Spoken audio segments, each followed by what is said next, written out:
আমি চুলের মুঠি চাই আদি ধরতাম পারি না, এখন আমি ধরতাম পারি। ইনশাআল্লাহ আল্লাহর রহমতে আমি সুস্থ আছি। আসসালামু আলাইকুম দর্শক, আজকে আমরা কথা বলবো বিবি জোহরা।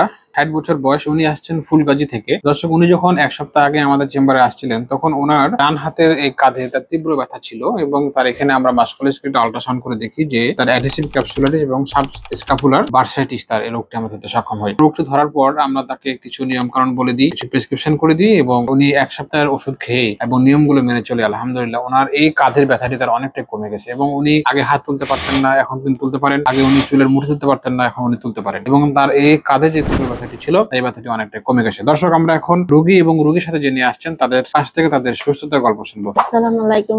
আমি চুলের মুঠি চাই আদি ধরতাম পারি না, এখন আমি ধরতাম পারি। ইনশাআল্লাহ আল্লাহর রহমতে আমি সুস্থ আছি, সন্তুষ্ট। এরিয়া আছি আপনার কাছে, কত দূরে দূরে আছি। আসসালামু আলাইকুম। আর আম্মু এক সপ্তাহ আগে আনছিলাম স্যারের কাছে, এখন আলহামদুলিল্লাহ ভালো আছে। প্রচুর ব্যথা ছিল, ব্যথায় গা ফুলে যেত, তার চিকিৎসা আল্লাহর রহমতে ভালো আছে। দর্শক শুনলেন রোগীর মুখ থেকে এবং রোগীর সাথে যিনি উপস্থিত ছিলেন তার মুখ থেকে তাদের সুস্থতার গল্প। দর্শক, এই ধরনের জয়েন্টে কোনো সমস্যা হলে অথবা কোনো ইনফেকশন হলে আপনারা উদ্বিগ্ন হবেন না, আপনারা নিকটস্থ একজন অর্থোপেডিক সার্জনের সাথে যোগাযোগ করুন। দেখা হবে পরবর্তী অন্য কোনো ভিডিওতে। সে পর্যন্ত ভালো থাকুন, সুস্থ থাকুন।